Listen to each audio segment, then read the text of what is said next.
Good morning all of you. मैं अभी audit subject के अमेंडमेंट्स आपके साथ डिस्कस करने जा रहा हूँ जो अपकमिंग एग्जाम मई जून 22 के लिए रेलेवेंट है। This amendment is for both CA and CMA students, दोनों के लिए।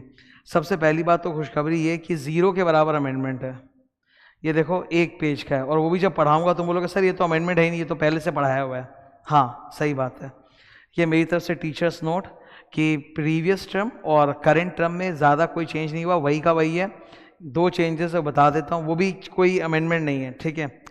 हमारे सिलेबस में ऑडिट में एक चैप्टर नंबर 9 होता है, बड़ा चैप्टर है, आइटम्स ऑफ फाइनेंशियल स्टेटमेंट, ठीक है। मैंने उसको पढ़ने के लिए, याद करने के लिए एक समरी भी बना के दिया था, याद है ना, वो समरी पूरा डाला हुआ अपेंडिक्स में, तो उससे पढ़ाया भी था। तो उसी के अंदर एक टॉपिक आता है share capital, chapter 9 of audit के अंदर।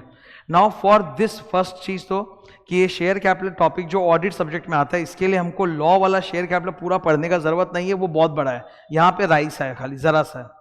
तो शेयर कैपिटल वाले टॉपिक में एक छोटा सा टॉपिक आता है issue of shares at discount. अब इसके ऊपर हम जानते हैं सेक्शन 53 है कंपनी लॉ का, वही यहाँ पे डाला हुआ है कि अकॉर्डिंग टू सेक्शन 53 कोई भी कंपनी डिस्काउंट पे शेयर इशू नहीं कर सकती, करेगा तो वॉइड होगा। और पनिशमेंट भी है, ये रहा लिखा हुआ है आपके सामने पनिशमेंट, ठीक है। अब इसमें 2 एक्सेप्शंस होते हैं, ये जो येलो कलर में 2 एक्सेप्शन है, ये लॉ में तो हम लोग पता नहीं कितने साल से ऑलरेडी पढ़ रहे हैं, ऑडिट की किताब में इंस्टीट्यूट ने डाला नहीं था, अब डाल दिया, बोला ये यहाँ पे भी पढ़ लो। तो actually this is not amendment. ये जो येलो कलर में मार्क किया हुआ है, ये और ये नीचे वाला येलो में, ये तो सर पहले से था लॉ में, तो पता नहीं कितने 3-4 साल से तुम पढ़ रहे हो, मैं पढ़ा रहा हूं तुमको, ऑडिट में भी इसको ऐड कर दिया, तो तुम्हारे लिए इजी है। तो व्हाट आर द 2 केसेस जब कंपनी डिस्काउंट पे शेयर इशू कर सकती है? Number 1 sir sweat equity share under section 54, यहां लिखा हुआ है।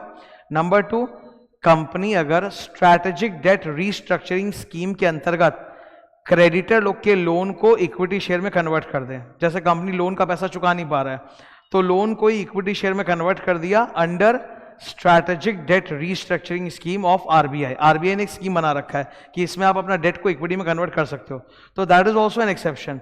तो ये 2 एक्सेप्शन यहाँ पे ऐड कर दिया, और नीचे बता दिया कि ऑडिटर का जो स्टेप्स होता है उसको ये भी चेक करना पड़ेगा, कहीं कंपनी ने कोई डेट को इक्विटी में तो कन्वर्ट नहीं किया है as per the strategic debt restructuring scheme. तो ये जो चीज है ये तो हम पहले से जानते थे, ये सेक्शन 53 में कूट कूट के पढ़ते हैं, ठीक है, वही उठा के ऑडिट में भी घुसा दिया, तो that actually it's not an amendment देखा जाए तो। नेक्स्ट कारो 20 में बाप रे बाप कब से पढ़ा रहा हूं मैंने, कारो 20 की पूरी क्लास नोट्स वगैरह सब यूट्यूब पे डाल रखा है, और मेरे वेबसाइट जो मेरा है, मेरे वेबसाइट पे siddharth.classes.com, उसमें सबसे पहला चीज आपको दिखेगा अमेंडमेंट टॉप में, उसको क्लिक करोगे अमेंडमेंट पेज आएगा, उसमें सब्जेक्ट वाइज सारे अलग अलग 6-6 महीने के जो अमेंडमेंट वीडियोस हैं, नोट्स है, उसका पूरा लिंक डाला हुआ है यूट्यूब का, ठीक है। इनफैक्ट ये वाला लिंक भी आ जाएगा, तो उसमें कारो 2020 की पूरी क्लास और उसके नोट्स का लिंक ऑलरेडी डाला हुआ है, ठीक है, काफी पहले। बट इंस्टीट्यूट इसको हर बार डेफर कर रही थी, बोलती है अभी नहीं पढ़ना, अभी नहीं पढ़ना। फाइनली बोल दिया मई जून एग्जाम जो होने वाला है 2022 में, उसके लिए हमें नया कारो पढ़ना है, और आज से सिर्फ नया कारो पढ़ना है, पुराना कारो खत्म। तो ये अनाउंसमेंट तो मैं पहले ही डाल भी चुका हूं जनवरी महीने के आसपास कि कारो 2020 is applicable for the upcoming exam the new कारो, ठीक है, बस दैट्स ऑल। यही था हल्का सा, और कुछ भी नहीं है, ठीक है। तो थैंक यू।